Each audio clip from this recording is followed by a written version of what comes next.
ভারতের সাথে চোখে চোখ রেখে কথা বলতে হবে মন্তব্য করেছেন সমন্বয়ক হাসনাত আব্দুল্লাহ।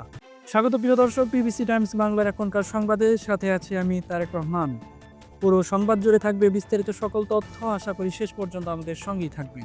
বৈষম্য বিরোধী ছাত্র আন্দোলনের আহ্বায়ক হাসনাত আব্দুল্লাহ গতকাল বুধবার ৪ ডিসেম্বর জগন্নাথ বিশ্ববিদ্যালয়ের সাংবাদিক জোট আয়োজিত বিপ্লবোত্তর ছাত্র ঐক্য শীর্ষক আলোচনা সভায় এক সাহসী বার্তা দিয়েছেন। তিনি বলেছেন, যতদিন আমাদের মনে সাইদ, ওয়াসিম, মুগ্ধ ও সাজিদের রক্ত আছে ততদিন ভারত আমাদের মধ্যে আধিপত্য বিস্তার করতে পারবে না। ভারতের সাথে চোখে চোখ রেখে কথা বলতে হবে, সম্পর্ক হবে ন্যায্যতার ভিত্তিতে। সভাটি অনুষ্ঠিত হয় জগন্নাথ বিশ্ববিদ্যালয়ে। এটি সঞ্চালনা করেন সাংবাদিক সমিতির সাধারণ সম্পাদক ও প্রেস ক্লাবের সভাপতি সুবর্ণ আসাইফ এবং সভাপতিত্ব করেন মাহমুদুল হাসান তানভীর। হাসনাত আব্দুল্লাহ তার বক্তব্যে বলেন, ফ্যাসিস্টদের আর কোনো ষড়যন্ত্র সফল হতে দেয়া হবে না।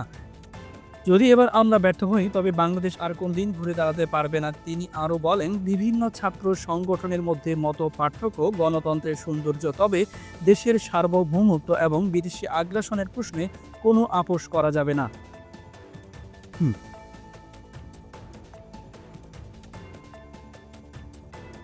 আওয়ামী লীগ সরকার সম্পর্কে সমালোচনা করে তিনি বলেন, সরকার বছরের পর বছর আমাদের শাসন এবং শোষণ করেছে।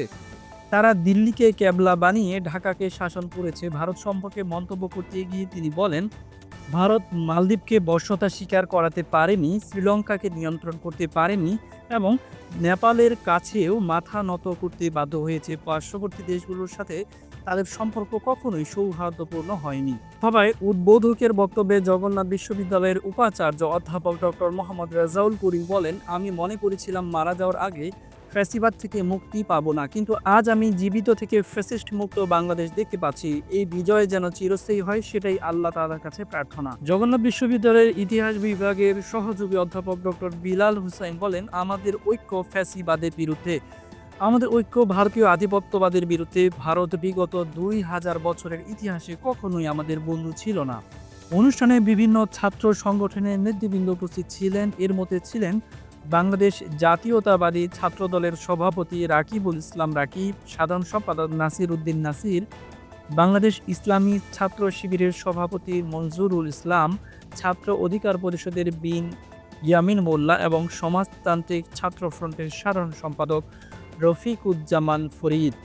প্রিয় দর্শক, এই ছিল আমাদের এখনকার সংবাদ। দেশ বিদেশের সর্বশেষ সংবাদ জানতে আমাদের ইউটিউব চ্যানেলটি সাবস্ক্রাইব করুন, ফেসবুক পেজ ফলো করুন এবং ভিডিওটি লাইক, কমেন্ট এবং শেয়ার করতে ভুলবেন না। ধন্যবাদ। পরবর্তী সংবাদ দেখার আমন্ত্রণ জানিয়ে এখনকার মতো এ পর্যন্তই। আসসালামু আলাইকুম।